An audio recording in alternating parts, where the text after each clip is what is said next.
Asian consumers are stretching their budgets as prices of food and other commodities surge. In Thailand, food vendors say inflation is biting into their daily profit. I used to earn 10,000 baht a week, but now sometimes I get 6,000 or 7,000. Governments in Asia are using subsidies and price controls to help consumers bear inflation. In Thailand, the government has capped the price of diesel and gasoline.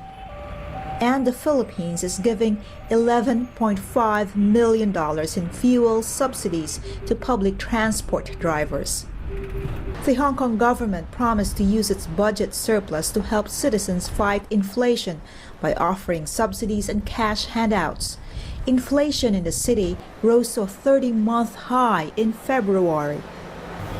Connie Bolland, chief economist of the Economic Research Analysis in Hong Kong, says those subsidies can provide relief to low-income people.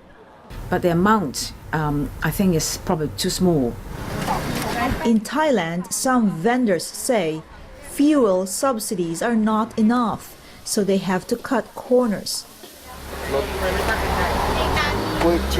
This banana fritter vendor says he has to reduce the number of bananas he sells for 20 baht or 65 cents because fuel is more expensive.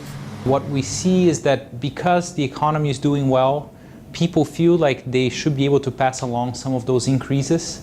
But Federico Hilsander, an economist at the World Bank in Thailand, says price controls and subsidies are not sustainable because these could cost governments a lot of money in the long run, worsening budget deficits.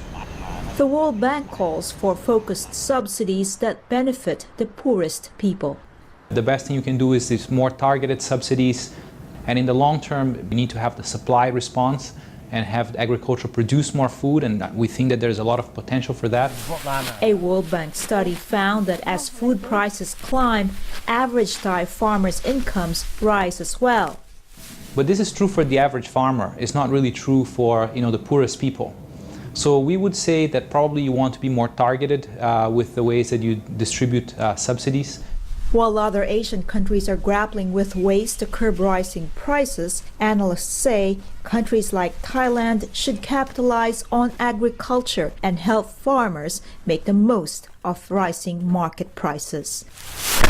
Heather Barron for VOA News, Hong Kong.